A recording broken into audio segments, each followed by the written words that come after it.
con el auspicio de... Existe un lugar donde atienden bonito. Ahí voy a gozar porque tienen de todo y abren tempranito. Ven, Trujillo Plaza Market. La Hora Clave presenta A Fondo. Los actores que hacen la noticia en diálogo semanal todos los domingos. El periodismo sin barreras, buscando la verdad. A Fondo, con La Hora Clave, en el 90.1 de la W.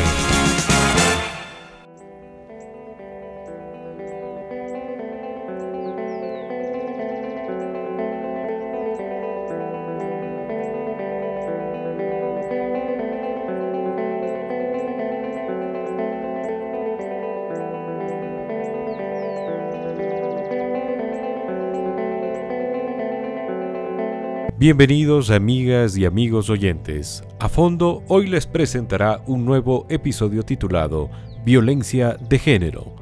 ¿Y qué es la violencia de género? Es la violencia que se ejerce sobre las mujeres por el hecho de ser mujeres. No son actos aislados. Ocurre en todo el mundo. Es un problema social generalizado que afecta a millones de mujeres y de niñas en todo el mundo, que se da en todo tipo de culturas, clases sociales, edades y niveles educativos. Aparece en el ámbito familiar, en las relaciones sentimentales de pareja, en el ámbito educativo, en lo laboral, en la comunidad, en los conflictos armados, en la sociedad en su conjunto. ¿Y qué quieren las mujeres? Para responder qué quiere una mujer u otras preguntas, solo precisamos la atenta escucha y oiremos la voz de las mujeres y una mirada de empatía, y miraremos a las mujeres actuar, ir y venir, trabajar, amar, a veces hasta divertirse, pero sobre todo miraremos a las mujeres inventar y construir el mundo para hacerlo habitable. Marcela Lagarde. Acompáñenos hasta el final de este episodio que hoy les traemos y les presentamos A Fondo. Soy Juan Fernando Valencia y les estaré acompañando a lo largo de este intenso recorrido. Su pareja la atacó con un cuchillo hasta dejarla Fue ciega, directamente pero agredirlos. Ahí no hay ningún tipo de justificación. Es un caso de femicidio clarísimo en el grado de que le iba a tentativa. matar, que le iba a matar. Ella ha metido la Una mano mujer porque le iba a meter. denunció a su conviviente, a quien acusó de haberla agredido tras reclamarle por el extravío de su teléfono celular. Ya son 4 años que él siempre me pega. Quizás a más de uno se le ocurrió que la violencia tiene rostro, que la violencia tiene una preferencia económica, una clase social, pero en realidad no tiene ninguna de esas identificaciones. Puede encontrarse en los lugares más recónditos, donde quizás solo ante la luz y la vista pública hay miradas, de sonrisas y más. En este especial A Fondo estamos tratando la violencia de género. Para conocer más sobre este tema y su implicación que va más allá de las fronteras de nuestra ciudad, de nuestra provincia, de nuestro país, acudimos a la Organización Mundial de Salud para poder obtener datos que nos ayuden a contextualizar de lo que estamos hablando.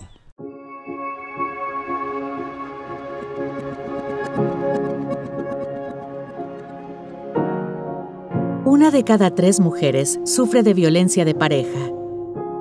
Esto representa más de 800 millones de mujeres en el mundo. Estas mujeres pueden sentirse atrapadas, tener miedo. Muchas veces, estas mujeres tienen una vida restringida. Las que piensan en irse del hogar temen acabar sin dinero o perder a sus hijos. Con el tiempo, su autoconfianza disminuye tanto que una vida sin violencia pasa a ser un recuerdo distante.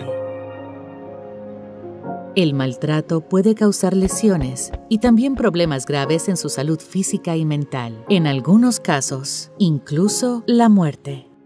Muchas mujeres contraen infecciones de transmisión sexual o tienen embarazos no deseados. Cuando están embarazadas, tienen mayor riesgo de sufrir un aborto espontáneo o de tener un bebé prematuro o con bajo peso al nacer. Pueden sufrir depresión, ansiedad, desarrollar otros problemas de salud mental o caer en adicción a drogas y alcohol. Puede ser difícil para ellas saber en quién confiar o a dónde acudir. Pero hay un lugar al que ellas pueden acudir. Una consulta médica es una de las pocas oportunidades que estas mujeres tienen de salir solas. Es importante que los profesionales de la salud aprovechen esta valiosa oportunidad. Cuando profesionales de salud escuchan con compasión, es más probable que las mujeres compartan su historia. Cuando hacen las preguntas adecuadas, pueden descubrir lo que realmente les sucede y oponerse a las creencias culturales que dicen que está bien que el hombre golpee a su mujer. Pueden asegurar a las mujeres que no es su culpa y buscar con ellas formas para que corran menos peligro y, cuando sea necesario, conectarlas con otros servicios como albergue, apoyo psicológico, servicios legales y oportunidades financieras. Más mujeres pueden encontrar el camino hacia una vida sin violencia cuando se hacen cambios en el sistema de salud y en otros sistemas. Cambios como consultorios que aseguren la privacidad, capacitación para que los profesionales de la salud respondan mejor a las necesidades de las mujeres y llamen la atención sobre las consecuencias nocivas de la violencia para mujeres y niños y sobre cómo prevenirlas. Estos cambios ayudan a promover una cultura donde la violencia es inadmisible y donde las mujeres no tienen que quedarse calladas. Imagínense si hacemos posible esto para todas y cada una de estas 800 millones de mujeres.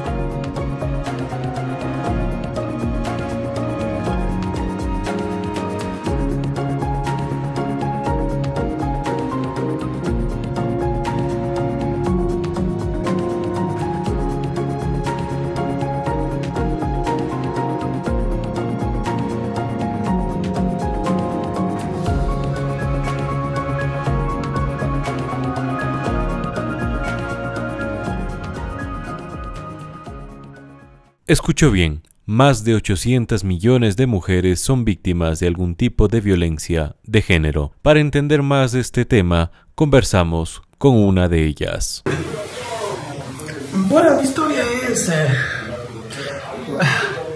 Bueno, antes de eso, siempre yo he dicho, he conversado con mis amigas en son de broma, que yo quisiera hacer un libro de mi vida, y sería de terror. Si fue así, y más que todo, o sea, sería terror, pero al mismo tiempo sería de salirse, ¿no? De salirse de ese mundo. De ese mundo, primero pensar que las cosas son así, que tienen que ser así. Yo sufrí mucho, demasiado con el papá de mis niños cuando yo me casé.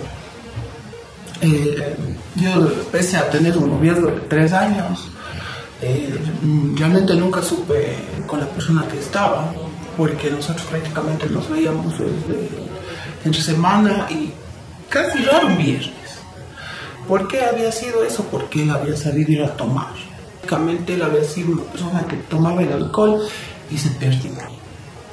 Entonces, prácticamente, o sea, nosotros tuvimos 3 años y todo bien, todo. Hasta que al final, o sea, quisimos estar juntos, ya vivir, nos casamos. Con decirle que hasta yo, hace tiempo, pues estoy hablando de hace, ¿qué será? Ya unos 20 años atrás. Yo hasta me casé virgen, todo, y yo pensaba que o sea, que algo así podía valorar, yo qué sé, o sea, desde tiempo, yo estoy hablando de cuando yo tenía unos 20 años, 21 años y me casé. Entonces, mire, prácticamente la luna de miel no me duró mucho. O sea, prácticamente mi matrimonio duró, que sea, unos 15 días, porque... O sea, me duró 15 días el matrimonio, porque a los 15 días él ya no llegó pronto a la casa. Yo me asusté porque yo decía, ¿qué le pasó? Porque él trabajaba hasta las 8:30 y eran las 10 de la noche y yo era que me moría de pena. Yo dije, ¿qué le pasó? Pero ¿qué ha sido? Que él los niños ha sabido perderse, tomar, y vino una vez borracho, y bueno, prácticamente yo ya no le reconocí como él era, ¿no? Entonces era bien cambiado. Yo me asusté y yo le reclamé el segundo día y me dijo que no, que no fue, que bueno, yo le dije. Pero después ya pasó una semana y tuve un incidente que yo me compré hace tiempo una cocina y él había, el rato de cambiarnos de casa, había rayado y yo le dije que por qué había rayado, ¿no? Que tenía que haber tenido cuidado porque a mí me costó bastante dinero. Entonces él me dijo que sí, que yo tengo por qué reclamarle. Y me acuerdo clarito, había una regla. Es que yo soy modista. Había una regla grande y entonces yo solo le vi que él se dio una vuelta y yo también se me di la vuelta y solo sentía el reglazo en la espalda. Y ahí ya se acabó todo. Y también yo creo que influye mucho en la decisión de una mujer de separar o abandonar la cuestión familia. Yo tengo mi madre que yo siempre le contaba todas estas cosas y ella me decía, no, es que tienes que aguantar. Así mismo es matrimonio. Verás, el matrimonio es como la lotería, pero que más es que bueno te toca bueno, el hombre. Entonces ella siempre en eso de las creencias falsas de que uno ya tiene que seguir con el marido, tiene que seguir adelante, ¿no? O sea, ¿qué dirá la gente? Te divorcias. Entonces el divorcio prácticamente es una palabra, bueno, era una palabra que no había cómo pronunciar, creo que en mi sistema familiar, porque el que se divorciaba fracasaba, y eso no es así. Son coincidencias, yo no sé. El mismo día que me casé, en vez de cumplir nosotros ir a festejar el primer año, él me dio una paliza que casi me muero, ese mismo día. Entonces yo me separé como 7, 8 meses, yo me puse a trabajar de nuevo. Entonces yo creo que sí influye bastante cuando una persona, o sea, como yo, vive en una cápsula que la mamá le pone, que o sea, todo es malo afuera. O sea, yo prácticamente no tenía amistades, yo no salía, yo no sabía qué es tomar, yo nada de eso, nada, prácticamente demasiado ingenuo ya. Entonces yo me separé, él se fue a la cárcel, y de ahí mi mamá, o sea, yo vivía solo con mi mamá porque mi papá fue a Estados Unidos. Entonces mi mamá como que empezaba a tratarme mal, así, me sentía sola a los 21 años, cerca de 22 años. Entonces, justo esas épocas, esos tiempos, él vuelta empezaba a buscar. Que sí, que perdóname, que yo había cambiado, que me di cuenta que yo me casaba contigo para ser feliz. Bueno, miles de las típicas cosas. Y yo no sé qué mover. Bueno, boba, todo, no sé. Y yo me embaracé, hasta los 3 meses viví bien, en tranquilidad. Pero pasaron los 3 meses, se vino peor. Mi papá de niño venía borracho, me pegaba embarazada. Me seguía con la barriguita yo más grande, me seguía con un cuchillo, decía que iba a sacar al niño. Entonces, para mí sí era bien difícil. Y yo como tenía eso en la cabeza de mamá que pues te regresaste, ya no hay nada más. Decía, sé que tengo que aguantar sola. Yo decía, tengo que aguantar sola porque ya pues, ya para que me metí.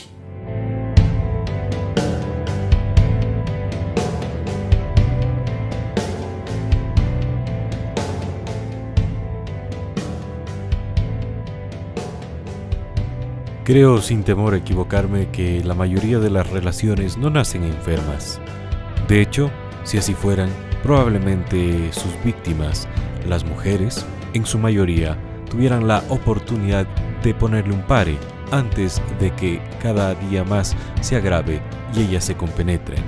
En este episodio a fondo sobre la violencia de género, también conversamos con el colectivo ciudadano Proyecto Hermandad contra la Violencia. Quienes lo conforman, la doctora Gabriela Weiskopf, la licenciada Vanessa Freire, la licenciada Silvia Pesantes y la psicóloga María Belén Pacheco, conversaron con nosotros sobre su trabajo y cómo ven el entorno en el que se desarrolla estos episodios de violencia en el Azuay.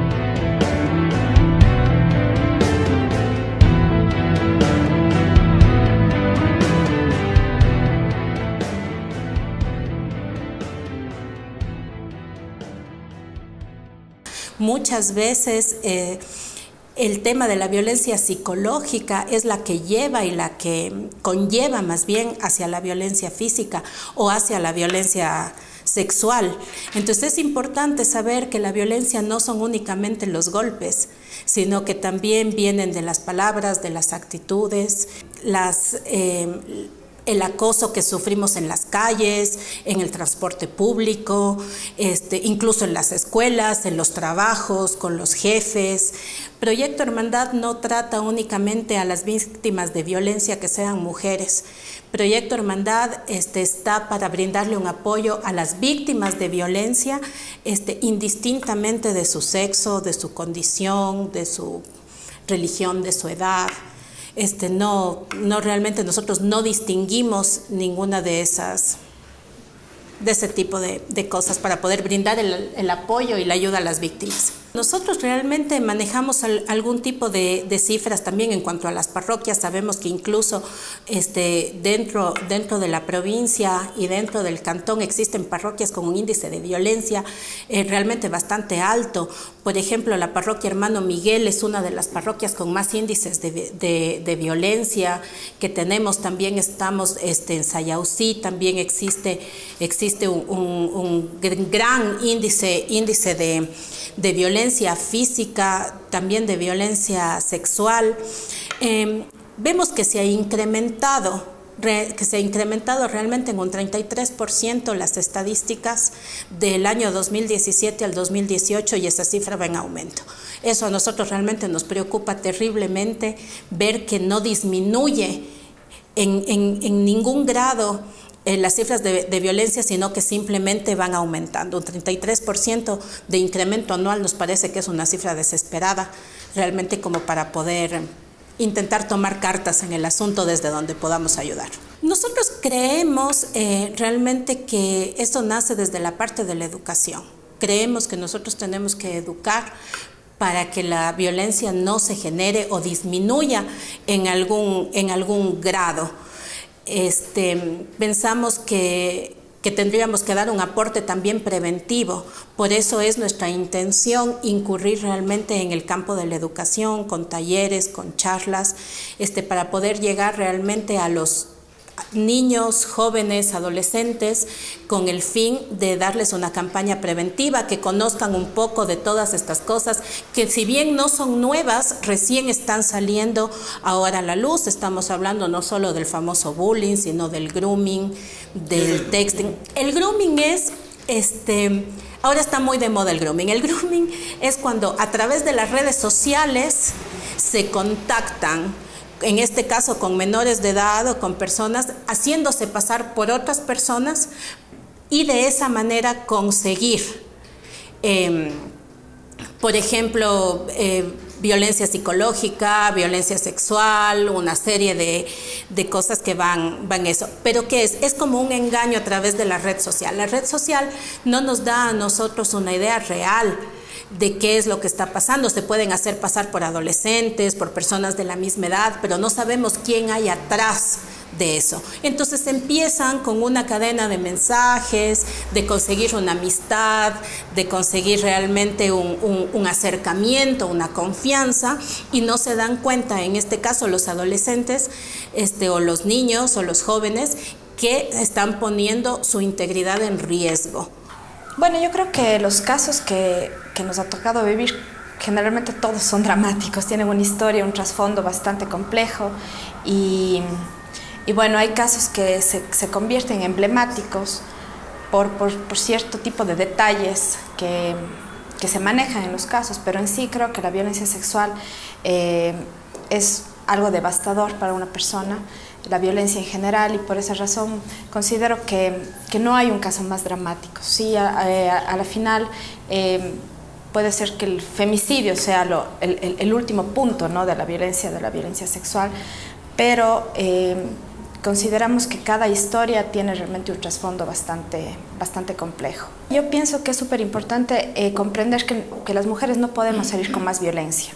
O sea, esa no es la solución. Considero que el hecho de tal vez enfrentarte a un hombre con más violencia, simplemente se puede hacer eso, pero no considero que sea la manera más viable.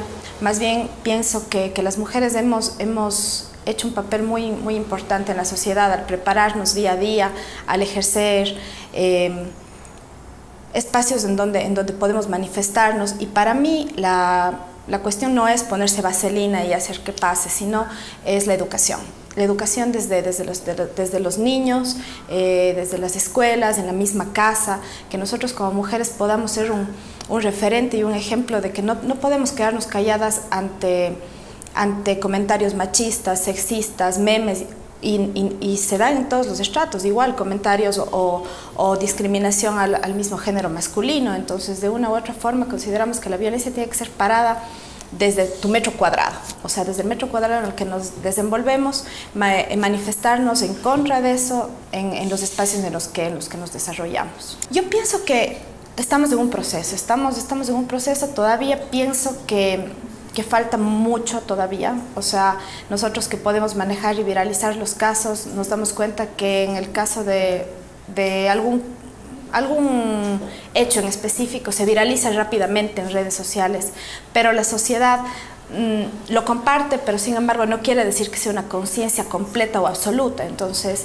sí consideramos que todavía falta, pero que estamos en el camino, y más bien hay muchos hombres que se han aliado a este proyecto, y eso para nosotros es muy importante porque son aliados estratégicos. No estamos luchando hombres contra mujeres, sino comprendiendo que necesitamos unirnos como ciudadanos para poder construir una sociedad mejor para todos. El tema de la violencia no solamente tiene que ver con varones, es un tema de sociedad, es un círculo vicioso que debe ser roto. No importa si es un hombre o una mujer el que lo rompe, debe ser roto. Claro que existe, como usted dice, una corresponsabilidad si es que existen mujeres en puestos de decisiones que puedan, que aporten con ese tipo de creatividad, entre comillas, es una corresponsabilidad. Pero como le insisto, eso no tiene que ver con el género, digamos, con quién es quién propuso, si un hombre o una mujer. Cualquiera de los dos puede romper ese círculo vicioso. Hace un par de años vimos, por ejemplo, una valla que llamó poderosamente la atención, me parece que era en Loja, una valla que utilizaba una mujer para anunciar cortes de carne. Era una cosa, visualmente era una imagen grotesca, que además de alguna manera podía incentivar al tema de violencia, incluso física. No sabemos si es un dueño, una dueña, no sabemos si es un creativo, una creativa, no sabemos si los dueños del espacio de las vallas es mujer, es varón, no sabemos. El resultado es el mismo. Y es un círculo de violencia que debe ser roto y debe ser analizado por todos quienes hacemos la sociedad. No importa si está en un medio de comunicación, en una agencia, si es el dueño de la empresa o si es un ciudadano común y corriente que desde su casa puede aportar para que rompamos con esos círculos de violencia. Y que, por ejemplo, como decía Vanessa, en el tema de la educación, que los niños sean mucho más críticos, que reciban esas enseñanzas en casa. Yo tengo 2 hijos, varones. Cuando yo vi esa publicidad, claro que se las enseñé, pero les enseñé para que vean que eso no está bien, que eso no se debe permitir bajo ningún concepto. Entonces sí, es un círculo en el que todos estamos, del que todos formamos parte y que todos debemos poner nuestra cuota para tratar de romper. Una cosa es informar de los hechos, por ejemplo, en el caso del mangajo. Claro, usted puede informar cómo son los hechos, pero desde una fuente fidedigna, es decir, tengo que acercarme al abogado, tengo que acercarme a un fiscal, tengo que tratar de evitar victimizar a las familias que han estado involucradas en este lamentable hecho. Hay que cuidar también la identidad de las personas. Entonces, ¿incluso del victimario? Incluso el victimario, fíjese usted, porque de alguna manera, digamos que en algún caso podría darse que el victimario no es tal. Incluso en derecho le dicen eso. Yo no soy abogada, pero algo hemos manejado este tipo de conceptos. Entonces, si es que el victimario es culpable, la ley se va a encargar de decirle que es culpable. Y sí, nosotros como sociedad tenemos el derecho de saber quién ha sido culpable y qué es lo que ha hecho, pero de una manera ética, responsable y respetuosa. Porque de alguna manera ese victimario también está rodeado de familia, que podría verse afectado. En muchos de los casos la familia no sabe qué es lo que pasa con esa persona. Entonces yo creo que todo parte del respeto y de la no violencia. En realidad, las víctimas de violencia han perdido todo el control que ellos pueden tener sobre sí mismos. La violencia es lo que genera la pérdida de control. El control se deslinda hacia la persona que ejerció violencia sobre nosotros o nosotras. Entonces, la psicología es la parte que nos ayuda a empoderar y a recuperar eso que perdimos y nos vuelve a hacer que nos formemos holísticamente uno solo, nuestro cuerpo y nuestra alma, bajo nuestro mismo poder. La victimización que se le hace a la mujer no es más que el resultado del machismo. La mujer es la débil, la mujer es la que llora, la mujer es la que lleva cuestas del hogar, el hombre es el que es el sostén económico. Y aquí nos damos cuenta de la gran responsabilidad que cae siempre sobre el hombre. Tener que trabajar para hacer el sostén económico. ¿Por qué no puede ser una mujer? ¿Porque nos consideran inferiores acaso aún cuando tenemos la misma capacidad que ustedes? La mente de cada ser humano es una mente completamente diferente, que se abre al mundo que él o ella decide elegir. Lo único que necesitamos es la apertura y encauzarle a los fines correctos. Los psicólogos y psicólogas vamos a dar las opciones que ellos o ellas crean convenientes y ellos se encargarán de tomar la necesaria. Es increíble, pero la gente llega a nosotros. Sin embargo, parte para llegar precisamente a esta gente es exponer los casos, es motivarle a la gente creyéndole cuando hay los casos. Tenemos miles de casos de abuso sexual que nosotros exponemos y que nosotros necesitamos que salgan a la luz y que la gente, al menos los administradores de justicia, den las sentencias justas, den una sentencia que marque un precedente, porque es la única manera en que las personas que son víctimas van a perder el miedo y van a contar sus historias. La gente no cuenta sus historias porque la justicia es la encargada. Lamentablemente tenemos una justicia patriarcal y es la encargada de decirnos que no nos creen o culpabilizarnos varias veces de los hechos que nos pasan. Bueno, nosotros como Proyecto Hermandad realmente nuestra primer acercamiento con las víctimas es: no tengas miedo, no estás sola, yo te creo y podemos realmente lograr obtener la justicia que esas personas víctimas de violencia necesitan. No tengas miedo de contar tu historia, hay gente que te va a apoyar, nosotros te apoyamos, nosotros te creemos y te podemos acompañar durante todo el proceso. Siempre va a haber alguien que les va a creer, porque muchas personas habrán pasado lo mismo y tal vez no lo han contado, pero cuando comentamos nuestra historia, cuando nos liberamos de nuestra cruz, es más fácil sobrellevarla.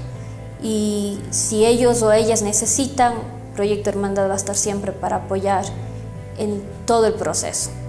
En lo que va del año, los casos de violación sexual en el país ya superan la cifra de víctimas que se registraron en el 2016. Merlin Ochoa nos cuenta que hay familias que deciden abandonar sus casas porque no logran superar el dolor de una violación. Tras los recientes acontecimientos registrados en Ibarra y en Quito, respectivamente, las reacciones del colectivo ciudadano no se han hecho esperar. En Cuenca, un hombre está detenido acusado de abusar sexualmente de varios menores de edad. Está vinculado a 11 casos, pero las autoridades sospechan que las víctimas podrían ser más de 30. En otro tema, les informamos de un intento de femicidio que se registró en Cuenca, capital de la provincia de La Suay. Un hombre disparó contra su pareja y la mantuvo encerrada mientras se desangraba. Afortunadamente, la policía logró capturar al sujeto y llevar a la mujer a una casa de salud. En medio de una riña, un hombre le amputó las manos a su expareja con un machete. El hecho ocurrió en el cantón La Troncal de la provincia de Cañar.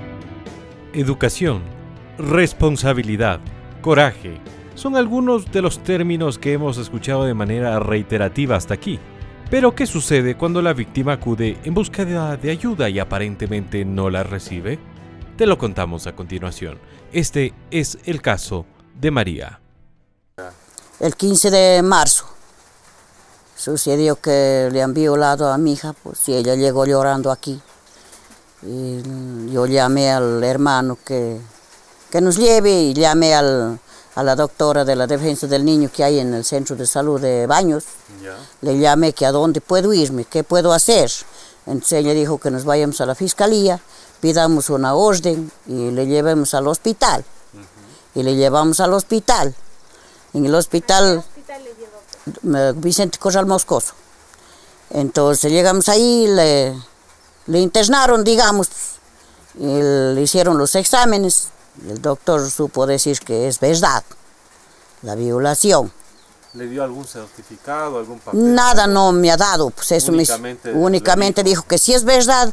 Le puso 3 inyecciones para evitar el embarazo, para evitar el SIDA y para evitar las infecciones de lo que le ha pasado. Le puso 600 inyecciones en la piernita. Y le dio un poco de pastillas. Sí, el hermano entró. El hermano, yo estaba ya inútil de lo que supe, lo que le ha pasado, yo ya no pude, digo, a lo mejor no entienda, a lo mejor no pueda yo atender lo que dice el doctor. Entonces, después vuelta ya, pues que era de pasar el lunes a las 8:30 los papeles a la fiscalía, y no ha pasado el viernes.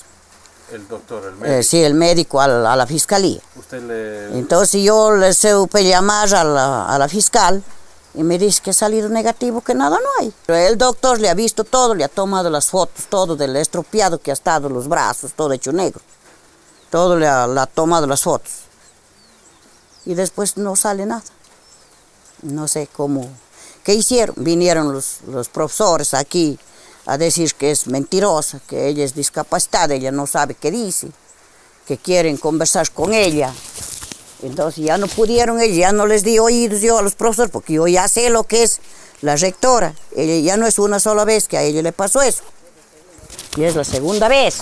Entonces yo ya no les di oído a los profesores, le mandan a las doctoras del centro de salud, vuelta a hacer que le vengan a ver. Tampoco les di oídos. No quería, porque yo ya sabía lo que ellos hacen. Ella lloraba demás y no me quería ni avisar lo que le ha pasado. Y ella dice que ha pensado que yo le de tratar mal. Y tanto que le rogué, digo, mi hija, avísame, ¿qué te hicieron? ¿Qué te pasó? Entonces ahí me avisó. Si hubiera cómo, yo quisiera que se haga justicia. ¿Qué sería la justicia? Pero si ya no hay cómo, pues, siquiera para ver si hay un respeto en ese milenio. ¿Qué pasa? Pues todo en la vida, ¿qué hacer eso? No hay respeto de nada. ¿Usted intentó hablar con la rectora? No, ahora esta vez no he hablado. La primera vez sí me fui a hablar con la rectora, con el inspector, con la psicóloga, todo.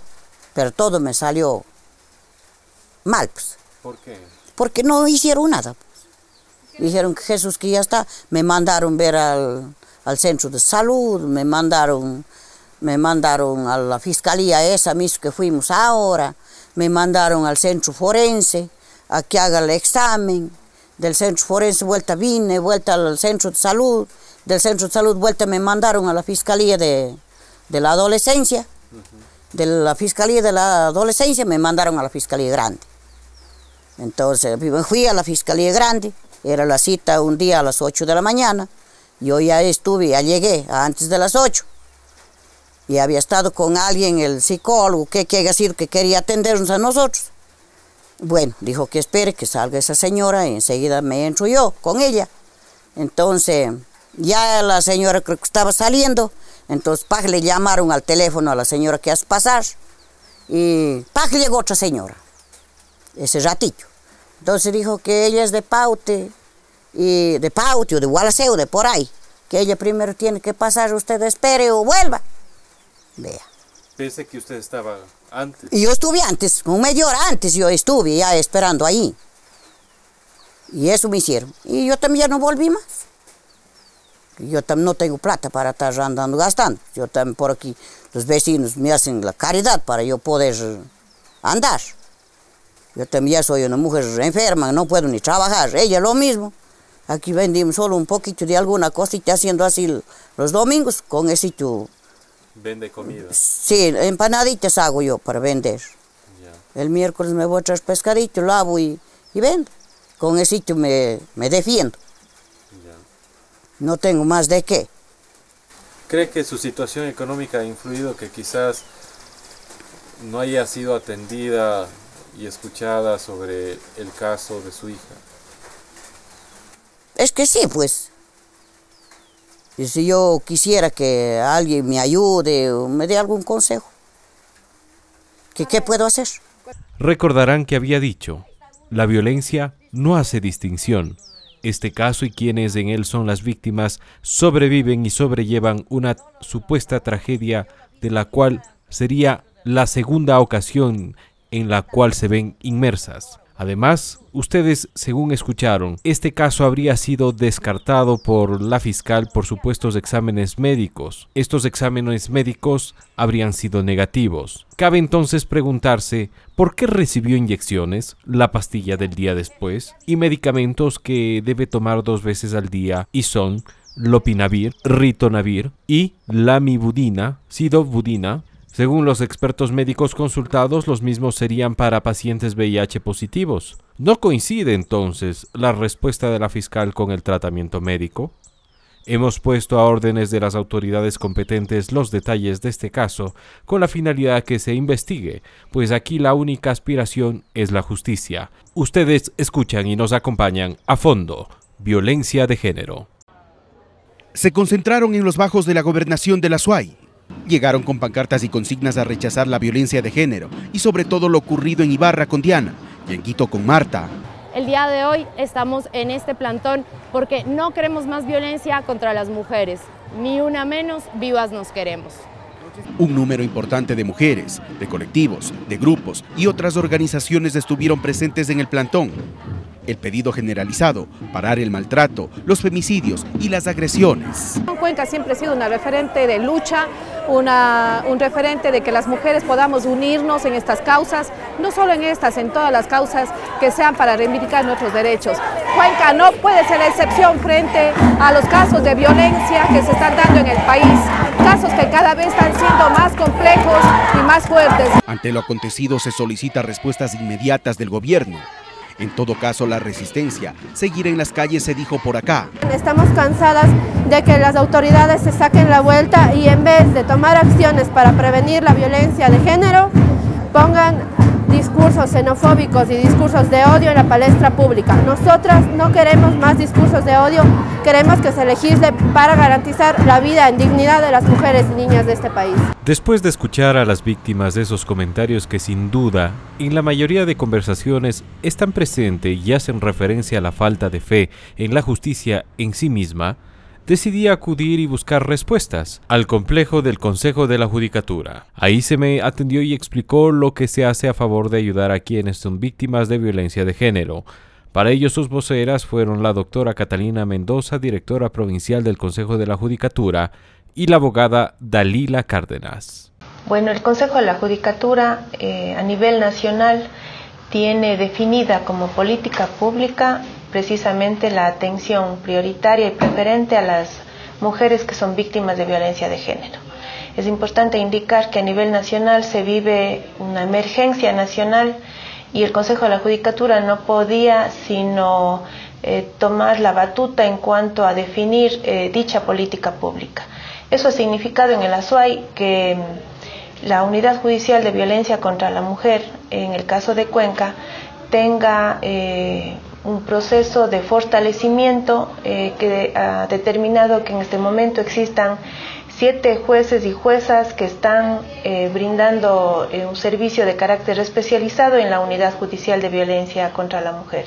Igualmente, parte de esta política pública ha significado que, teniendo en cuenta que la víctima debe ser el centro de nuestros esfuerzos, el centro de la atención, los procedimientos, ¿no?, las actividades del Consejo de la Judicatura deberían estar enfocadas y encaminadas a garantizar que los intereses, las demandas, los derechos de la víctima se pongan en primer lugar, no la comodidad, las necesidades, los intereses, digamos, de los funcionarios, ¿no?, de los operadores de justicia. ¿Y esto en qué se concreta? Por ejemplo, tenemos definida una ruta de violencia que implica que una mujer víctima de violencia que acude al complejo judicial de la Azuay sea atendida de manera oportuna, de manera inmediata y pueda contar con medidas de protección en un lapso de aproximadamente entre media hora y 2 horas como máximo.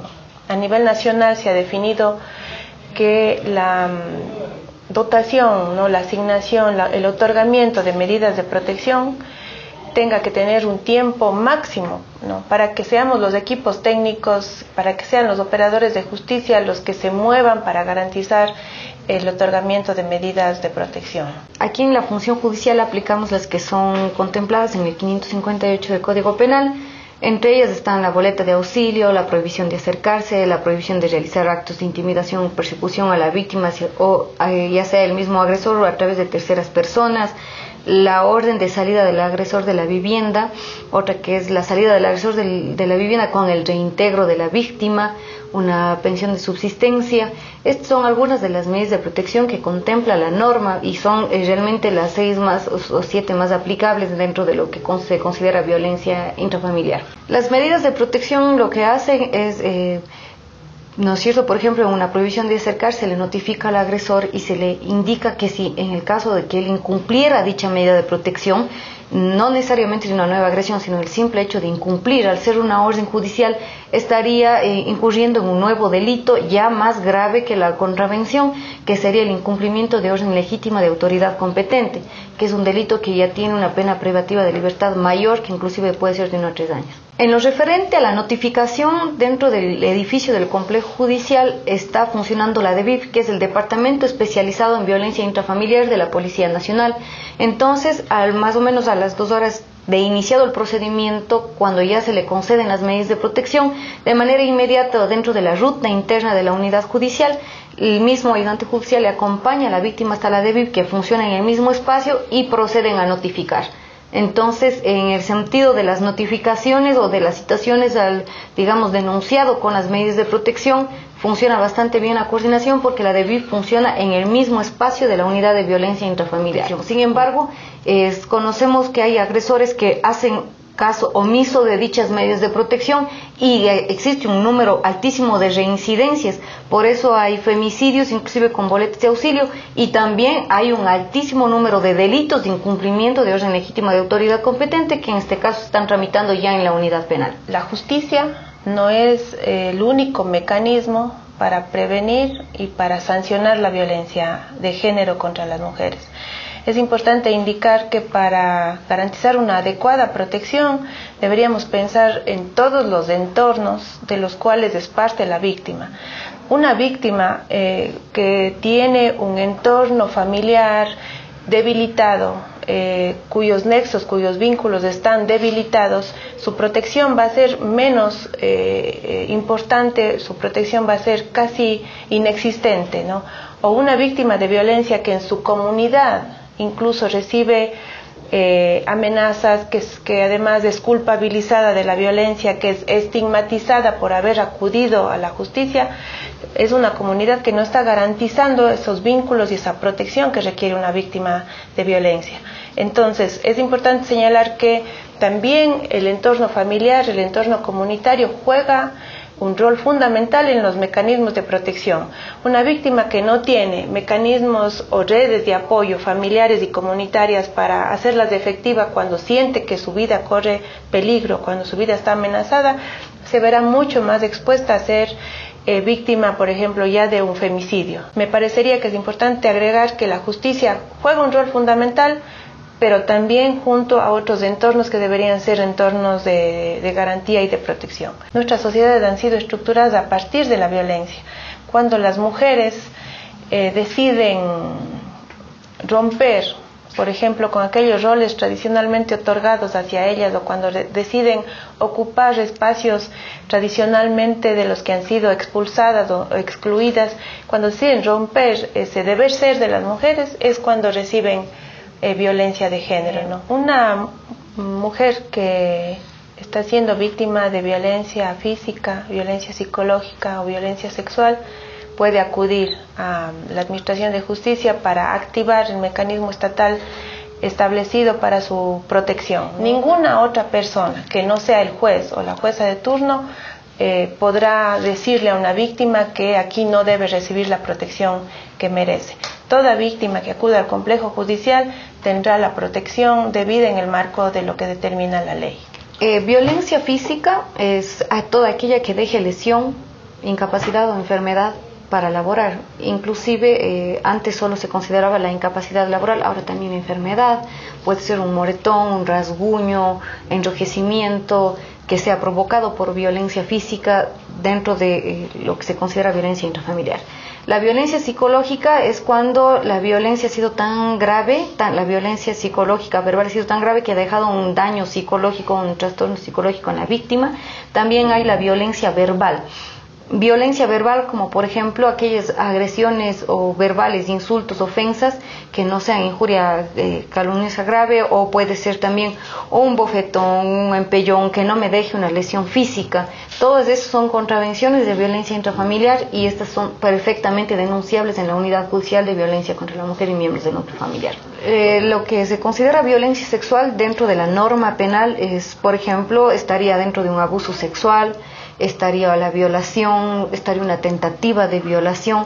Estos son tipos penales que se encasillan, podrían estar encasillados también dentro de lo que es violencia intrafamiliar, porque sabemos que el mayor índice de violencia sexual se da dentro del núcleo familiar, dentro de los grados de parentesco entre agresor y víctima del núcleo familiar, y esto estaría también dentro de lo que se considera violencia intrafamiliar. La política pública que ha adoptado como prioritaria el Consejo de la Judicatura a nivel nacional habla de la atención 24/7, es decir, las 24 horas, los 7 días de la semana, los 365 días del año.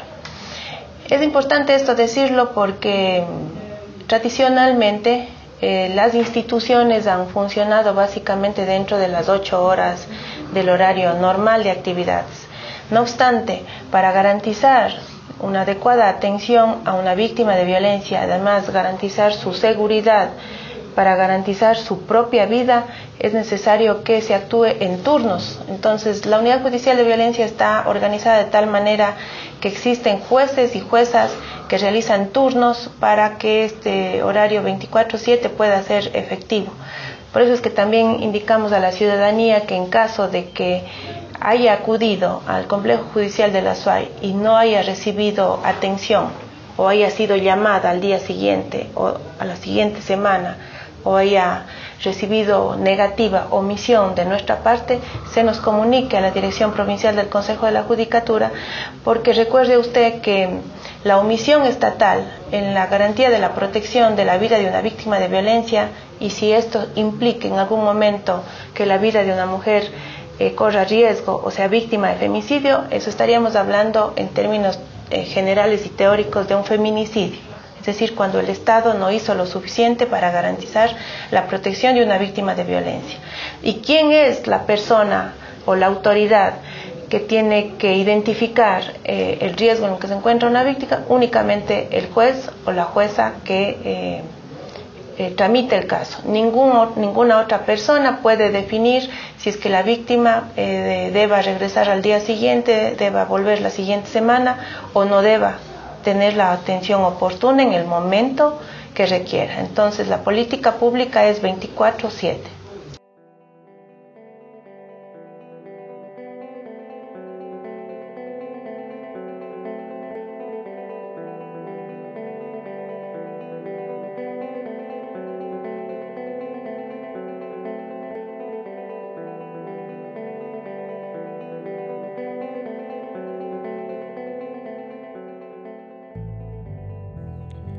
En el tramo final, hoy en A Fondo Violencia de Género, cabe algunas reflexiones. ¿Cuál es el papel que juega nuestro entorno cercano para ayudarnos a prevenir y, si es del caso, salir de este problema? ¿Cómo puede ser las redes sociales una herramienta a favor y no un arma? ¿Qué hacer para que estos problemas que quizás sabemos de ellos sean visibles y ponerles un alto?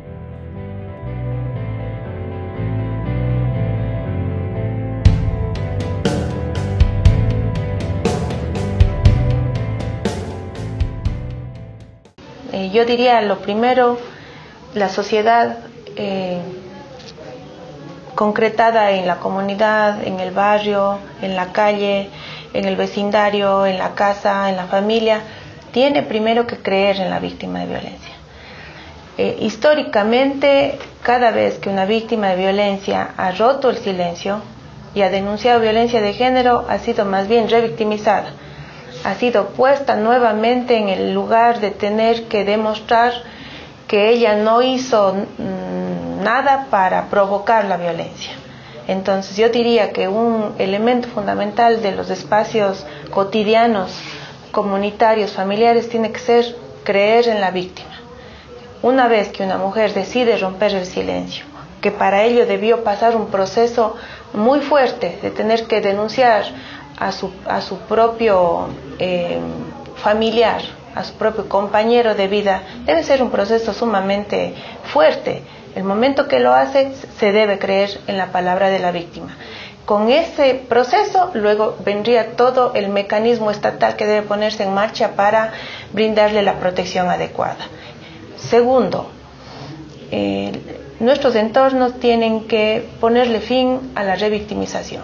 Es decir, tenemos hoy en día el acceso permanente a las tecnologías de la información, y las personas tenemos también la posibilidad de ponerle fin a la revictimización cuando se nos envía mensajes sexistas, cuando se nos envía publicaciones de mujeres a través de medios masivos. Nosotros podemos poner fin cuando no decidimos compartir, cuando no decidimos comentar y cuando no decidimos estigmatizar.